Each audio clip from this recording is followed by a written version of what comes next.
कई बार ऐसा देखा जाता है पर्टिकुलर एक कमरे के अंदर एक स्थान पर कि यहाँ पर जो भी सोता है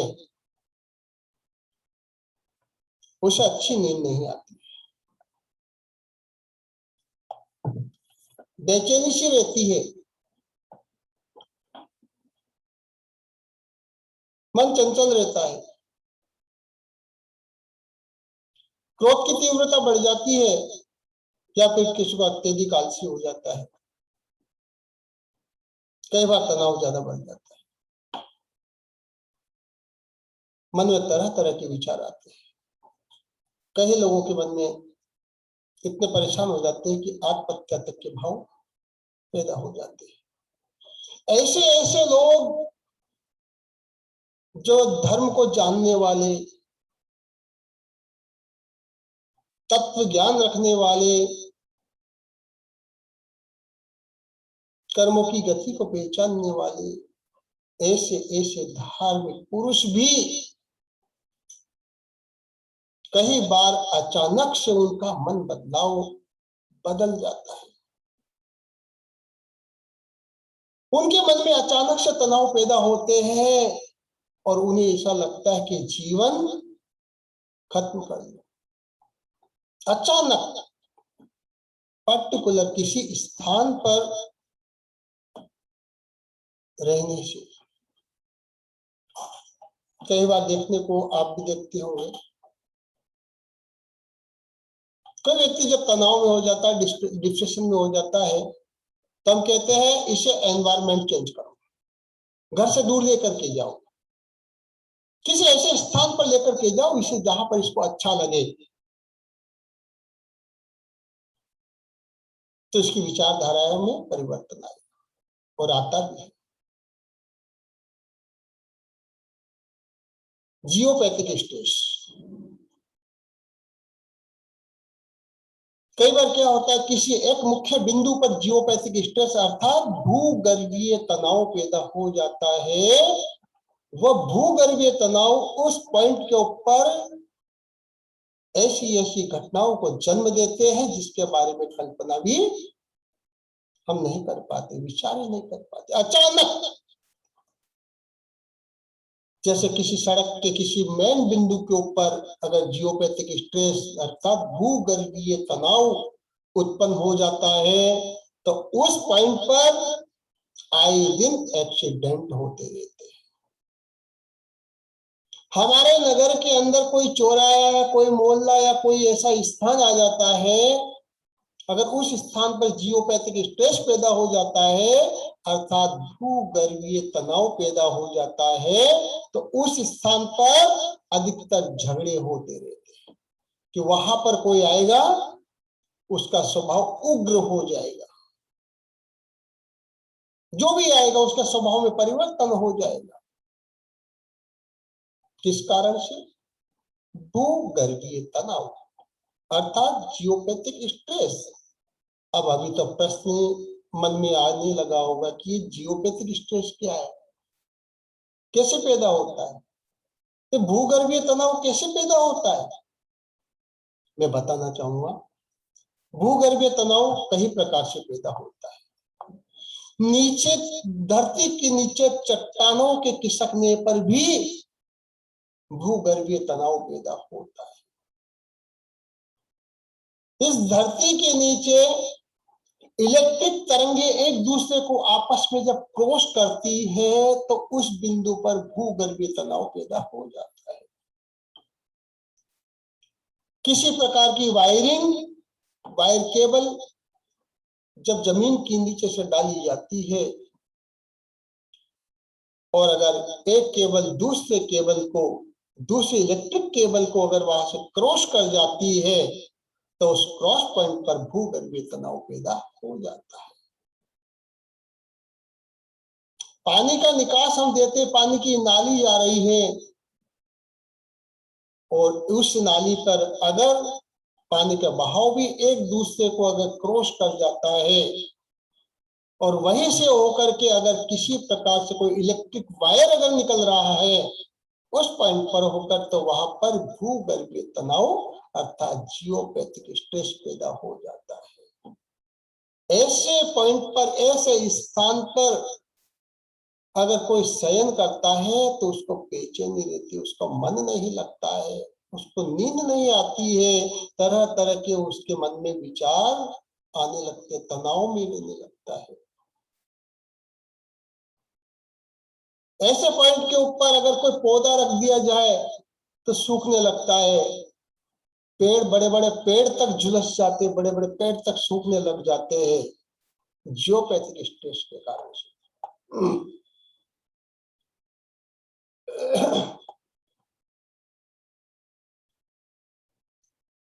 अब प्रश्न ये आएगा कि आखिर हम कैसे पता करें कि जियोपैथिक स्ट्रेस है कि नहीं है। सबसे पहली चीज तो यही है कि हम जब भवन बनाते हैं तो भवन का हमारे पास वर्किंग प्लान होना चाहिए। कहाँ से हमारे नल की फिटिंग की लाइन जा रही है, कहाँ से पाइपलाइन जा रही है, कहाँ से इलेक्ट्रिक की लाइन बिछा रखी है, कहाँ से हमारी पानी की निकासी की लाइन दे रखी है, ये सारी चीजों की जानकारी हमारे पास में होना चाहिए।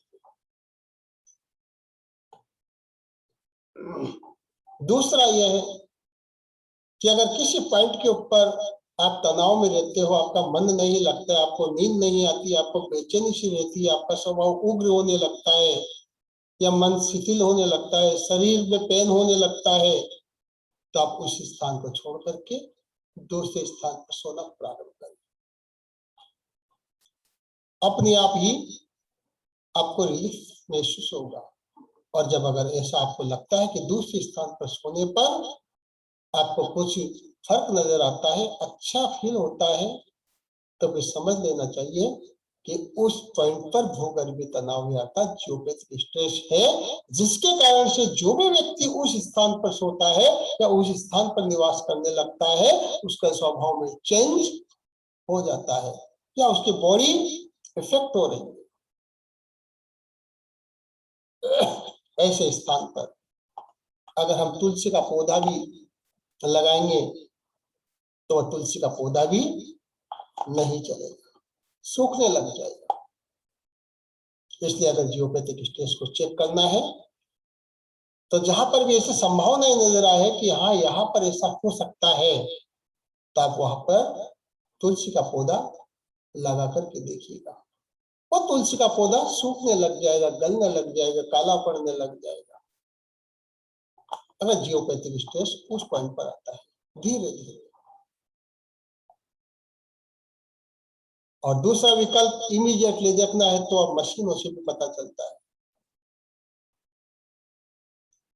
हम लोगों के पास तो मशीनें होती है, मशीन लगाते फटाफट तुरंत पता चल जाता है क्या यहाँ पर जियोपैथिक स्ट्रेस है, या कि एनर्जी लेवल क्या है, नकारात्मक ऊर्जा है कि सकारात्मक ऊर्जा है, वो बता देता है।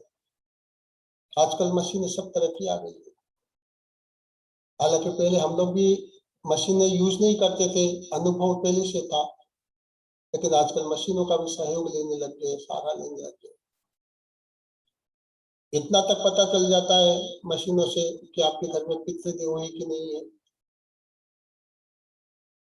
पितृ अच्छे हैं कि बुरे हैं, आपको सपोर्ट कर रहे हैं कि नहीं कर रहे हैं, अर्थात उनकी एनर्जी, उनकी ऊर्जा सकारात्मक है कि नकारात्मक है, आपको सपोर्टेड है कि अनसपोर्टेड है, ये चीज पता चल जाती है। तो सबसे पहली चीज तो मैं आपको इतना बताना चाहूंगा कि अगर घर के अंदर सकारात्मक ऊर्जा को, अगर आपको चाहिए कि घर में सकारात्मक ऊर्जा बनी रहे, तो कभी भी नकारात्मक चर्चाएं न करें, निराशाजनक बातें न करें, क्योंकि निराशाजनक जब बातें हम करते हैं, नकारात्मक बातें हम जब करते हैं, तो वहां पर नेगेटिव एनर्जी स्टोर होने लग जाती है, जो हमारी सुख समृद्धि का नाश में कारण बनती है। इसी प्रकार से व्यापारिक स्थल पर भी हम पॉजिटिविटी बनाए रखें। कभी भी व्यापारिक स्थल पर जब हम कुर्सी लगाते हैं, बैठक बनाते हैं, तो नीचे गड्ढा आदि नहीं होना चाहिए, टैंक आदि नहीं होना चाहिए जिसके ऊपर हम बैठते हैं, नीचे बिल्कुल ठोस होना चाहिए, बीम के नीचे नहीं बैठना चाहिए, किसी इलेक्ट्रिक जो पावर पॉइंट होते हैं उनके नीचे नहीं बैठना चाहिए ज्यादा। इन चीजों का हमें ध्यान रखना चाहिए। अभी मैं आपको प्रश्न के लिए आमंत्रित करूंगा, क्योंकि आप लोग भी सोच के बैठे हैं, अब तो कईयों को प्रश्न पूछना होगा। तो अब अपना प्रश्न कोई भी पूछ सकते हैं, आप हैंड रेस कर सकते हैं। मैं यहाँ से आपको अनम्यूट कर दूंगा, आप हैंड रेस कर दीजिएगा, या वीडियो ऑन करके आप हाथ भी उठाएंगे तो मैं समझ जाऊंगा अगर आपको हैंड रेस करना नहीं आता है।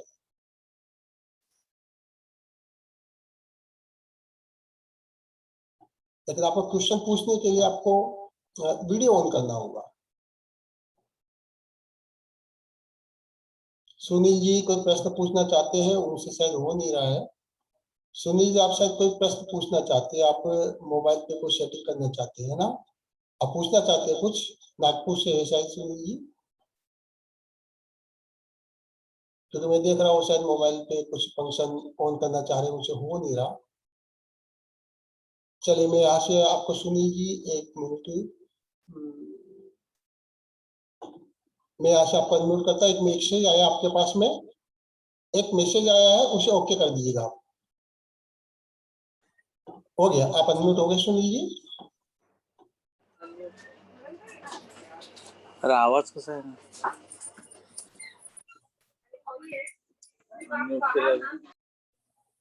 जी बोलिए सुनील जी, बोलिए, आ रही है आपकी आवाज, आ रही है, बोलिए, आप बोलिए सुनील जी, बोलिए। नागपुर से है ना आप?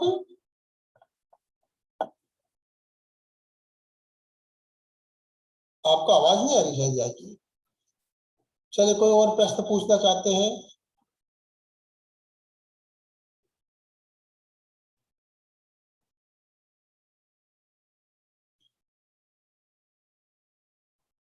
पीएम गाड़ीकर जी पूछना चाहते हैं? आप हैंड रेस कर दिया करें ताकि मुझे भी पता चले, फिर मैं आपको करता हूँ। एक मिनट, यहाँ से अनम्यूट करता हूँ। जी मैसेज आ गया आपके पास में। हाँ हेलो सर। जी बोलिए पीएम गाड़ीकर जी, बोलिए। हाँ जय जिंद्र। जय जी ने सब दे अभी आप हाँ जय वीडियो ऑन जिंद्र। मैं कीजिएगा, अभी सबसे पहले वीडियो ऑन कीजिएगा आप, अपने वीडियो ऑफ कर। Okay sir, okay. हाँ मैं अभी ये जो जैसा अभी जो नया वास्तुशास्त्र के हिसाब से आपने जो घर उस टाइप का सब फॉलो किया सर, बहुत अच्छा लिया, उसके लिए बहुत अच्छा लगा मुझे। तो जी एक सवाल, जैसा अभी जो नैऋत्य की तरफ सोना है, इधर सोना है, तो अभी वो रूम से हिसाब से अभी सो नहीं रहे, तो उसका कुछ ड्रॉबैक है सर? क्या पूछना चाह रहे हैं आप, किधर सोना चाहिए? हाँ जैसा अभी जो बेडरूम वगैरह नैऋत्य दिशा में है और ठीक है, वायव्य दिशा में लड़के के लिए बना है, लेकिन वो जो है कुछ दिन के लिए हम जैसा अलग अलग रूम में सो रहे हैं, तो उसका कुछ ड्रॉबैक होता है क्या सर? नहीं कोई दिक्कत नहीं, अलग अलग रूम में सो रहे हैं, कोई दिक्कत नहीं है। अच्छा आप नैऋत्य कोण में सो रहे हैं, लड़की आपकी बड़ी है? हाँ वो बड़ी है, शादी हाँ यानी दोनों मेंबर है शादी के। हाँ, ठीक है, आपने वायव्य कोण में सुधार रखा, बहुत अच्छा किया आपने, सही है। हम्म। आप दक्षिण की तरफ पैर करके न सोए, बाकी तीनों दिशाओं में कोई दिक्कत नहीं है। दक्षिण की अच्छा। तरफ, दक्षिण को छोड़ करके आप कहीं पर भी पैर कर सकते हैं, तीनों दिशाओं में। बेटर होगा उत्तर की तरफ पैर करें या पश्चिम की तरफ पैर करें, ज्यादा बढ़िया है। तीसरा ऑप्शन आप पूर्व भी दे सकते हैं अगर नहीं है तो। और आप कहाँ से है गाड़ी का? अकोला, अकोला, अकोला अकोला महाराष्ट्र से महान गांव है, अच्छा महान। अकोला से 30 किलोमीटर महान गांव है सर। अच्छा अच्छा अच्छा, बिल्कुल बिल्कुल। हाँ। और एक सवाल है सर मेरा कि जैसा आपका जो आता है पूरा जैसा वो पंचांग, तो उसमें हम सक्रिय मेंबर है, तो पंचांग में सर कुछ कुछ बातें है, जैसा शुभ काल अशुभ काल, उसके बारे में थोड़ा सा जानकारी दिया तो अच्छा रहेगा सर। बोलिए किस बारे में? हाँ ये जो पंचांग आता है डेली, उसके हम तो वो पंचांग में जैसा उत्तम काल, राहु काल, शुभ राहु काल। काल, देखिए क्या होता है, जो राहु काल होता है, राहु काल में हम कोई भी शुभ कार्य नहीं करते हैं। राहु काल में कोई भी शुभ कार्य नहीं करते हैं। जो अभिजीत मुहूर्त आता है, अभिजीत मुहूर्त किसी भी शुभ कार्य के लिए अच्छा माना गया है, लेकिन बुधवार के दिन, वेडनेसडे के दिन अभिजीत नहीं होता है। अच्छा। क्योंकि राहु काल वेडनेसडे को क्या होता है, राहु काल आ जाता है, अभिजीत के समय पे राहु काल आ जाता है, तो राहु काल अभिजीत को समाप्त कर देता है, इसलिए बुधवार के दिन जो है अभिजीत नहीं माना जाता है। इसके अलावा इसमें अच्छा। कालवेला और वारवेला दो चीज होती है। कारवेला और वारवेला में भी कोई शुभ कार्य नहीं करते हैं, चाहे वह अमृत में क्यों न हो, शुभ में क्यों न हो, लेकिन अगर वारवेला आती है उस दिन, तो वारवेला के अंदर उसका शुभत्व समाप्त हो जाता है। अच्छा। और किसी का कोई प्रश्न है?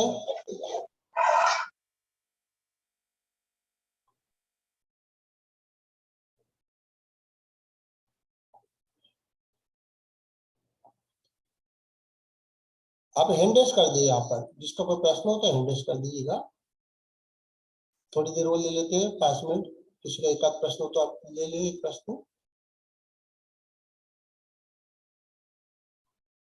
आप लोगों को शायद हैंड रेस में प्रॉब्लम आती है कई लोगों को। चलिए, आप सब लोगों की दीपावली बहुत अच्छी निकली है और सब लोगों को दीपावली और नववर्ष की बहुत बहुत शुभकामनाएं। मैं आपको 2-4 चीजें बता देता हूं। दरअसल जब हम शयन करते हैं तो हमें इस बात का विशेष ध्यान रखना चाहिए कि जहां पर हमारी रसोई घर बना हुआ है, रसोई घर का दरवाजा है, तो बिल्कुल रसोई घर के दरवाजे के सामने हमारा शयन कक्ष का दरवाजा कदापि नहीं होना चाहिए, और ना ही हमें रसोई घर के सामने दरवाजे के सामने कदापि शयन करना चाहिए, नहीं करना चाहिए कभी। उसी प्रकार से जहां पर हमारा शौचालय होता है तो शौचालय के ऊपर या नीचे के भाग में भी कभी भी शयन नहीं करना चाहिए। जहाँ देव स्थान होता है तो देव स्थान के ऊपर कभी भी शयन नहीं करना चाहिए। बीम के नीचे कभी शयन नहीं करना चाहिए। कोई टांड वगैरह आती है, कोई लेंटर आता है, उसके नीचे कभी शयन नहीं करना चाहिए।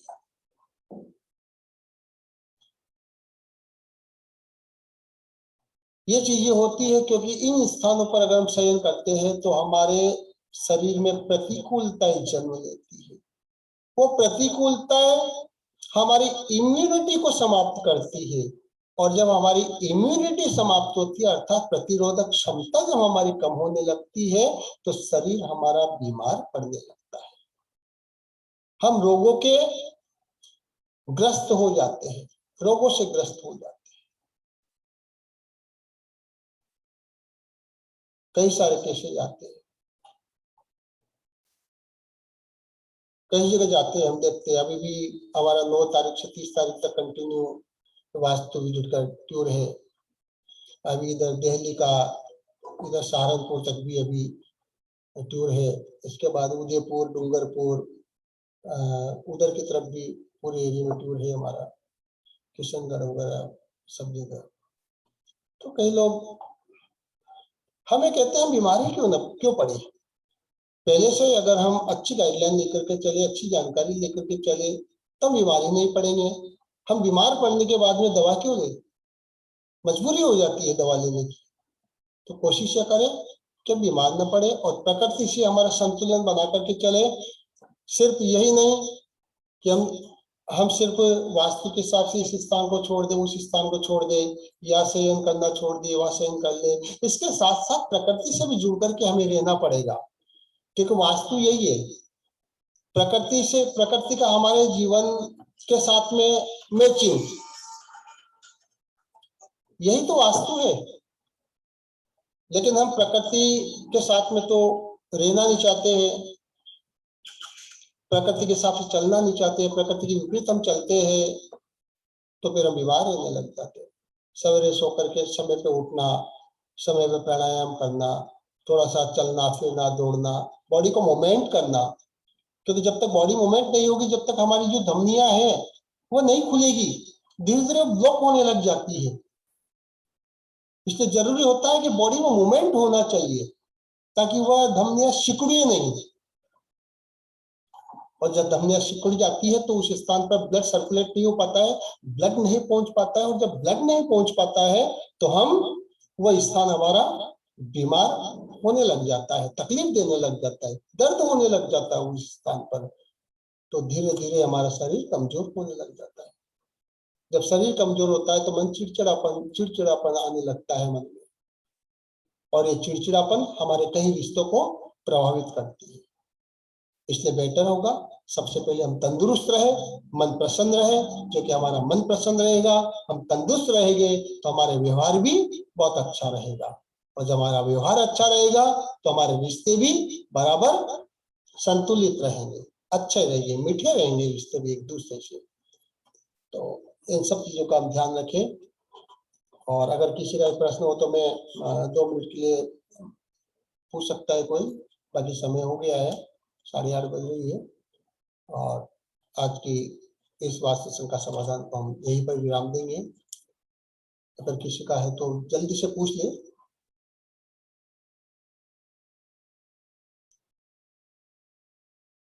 वीडियो ऑन कर ले, ऐसे पता नहीं चलेगा। आप वीडियो ऑन करोगे आपका ठीक है, आपको इंटरेस्ट नहीं करना आ रहा, कोई दिक्कत नहीं है। वीडियो ऑन करके अगर आप हमें हाथ उठा के भी बोलोगे तो हम समझ जाएंगे।